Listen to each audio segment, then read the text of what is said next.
ay rated SPG. Striktong patnubay at gabay ng magulang ang kailangan. Maaaring may masiselang tema, lengguwahe, karahasan, sexual, horror o droga na hindi angkop sa mga bata.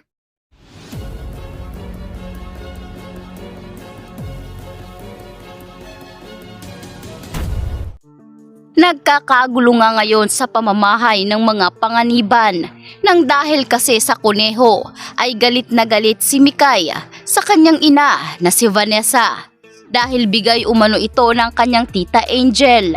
Ngunit laking gulat nitong si Vanessa dahil siya na ang pinagbibintangan ngayon.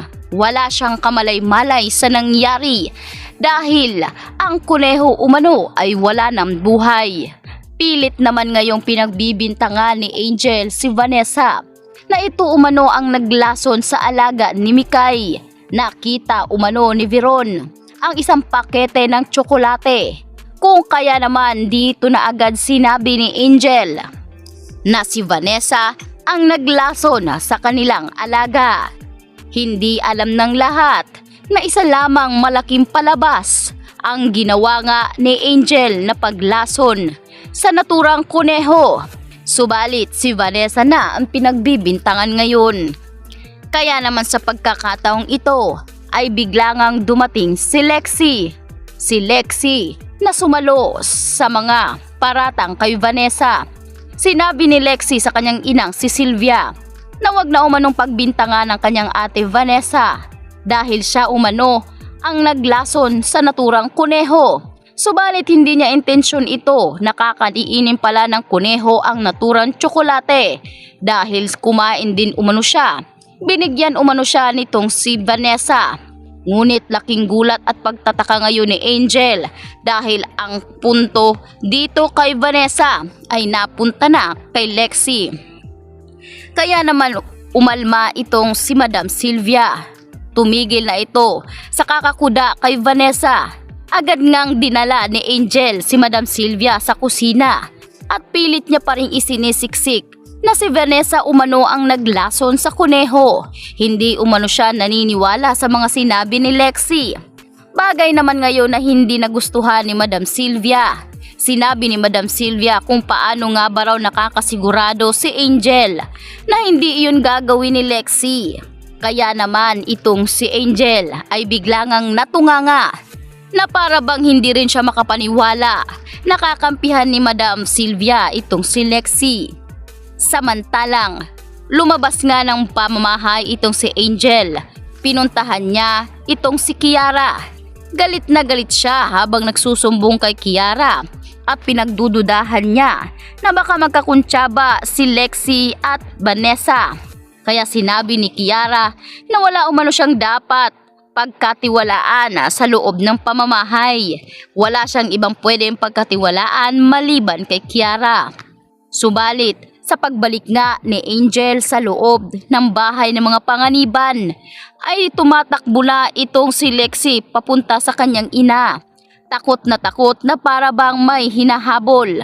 Kaya sa pagkakataong ito ay dito nga habang nag-uusap si Madam Sylvia at itong si Angel kasabay na si Yaya Veron.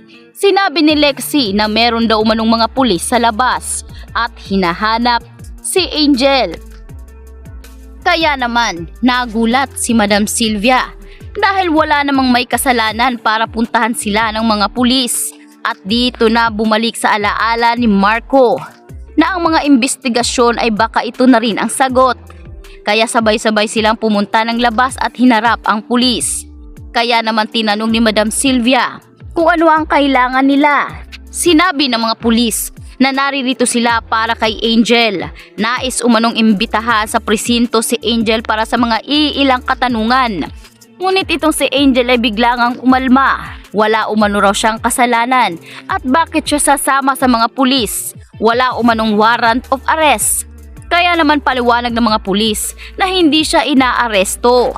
Kinakailangan lang sa kanya magtanong ng mga iilang katanungan. Hindi umano siya itiniturong suspect sa pagkamatay nga nitong si Carlito Panganiban at Luigi Panganiban. Biglang nag-iba ang anyo at postura ni Madam Sylvia nang marinig niya ang tungkol rito. Kaya naman si Lexie ay napataas ang kilay dahil baka may kinalaman si Angel at kung bakit siya ang itinuturong prime suspect ng naturang kaso. Samantalang sa loob nga ng presinto, habang naroroon ang pamilya Panganiban, ay dito nga nila pinakikinggan ng mga iilang katanungan matapos nga na matanong itong si Angel ay personal na kinausap ng pulis itong si Madam Sylvia.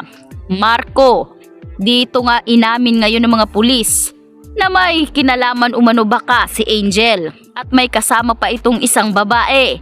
Hindi nila alam kung sino, ngunit iniimbestigahan na nila ngayon.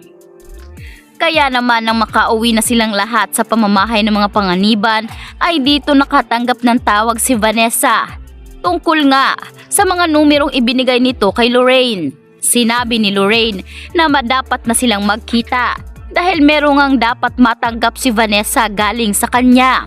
Ibinigay umano ito ng agent na pinagkakatiwalaan umano ng ama ni Marco noon bago ito pumanaw. Kaya agad ngang nakipagkita itong si Vanessa kay Lorraine. Iniabot ni Lorraine ng isang sobre na may mga laman, kabilang na ang mga larawan ni Angel at ni Kiara nung kabataan, mga birth certificate at mga iilang pang importanteng dokumento. Dito sinabi ni Lorraine na magkapatid pala si Kiara at Angel sa ina dahil iisang pangalan lamang ang nakasaad sa naturang mga birth certificate. Kaya sa pagkakataong ito ay napaisip si Vanessa kung talaga bang magkapatid sila nitong si Angel. Dahil dito nga sinabi ni Angel noon na siya ang nawawalang kapatid umano ni Vanessa at ginamit nga nitong si Angel ang pangalan ng kanyang ina. Kaya umano napunta itong si Angel sa mga kamay ni Vanessa. Kaya naniniwala ngayon itong si Angel na baka kasabwat nga rin itong si Vanessa at Lorraine. Sa pagkakataong ito ay hindi nga papayag si Angel na mawala sa kanya lahat at hindi rin siya papayag na maging masaya itong si Vanessa. Kaya dito na naman gagawa ng mga hindi magandang balak itong si Angel.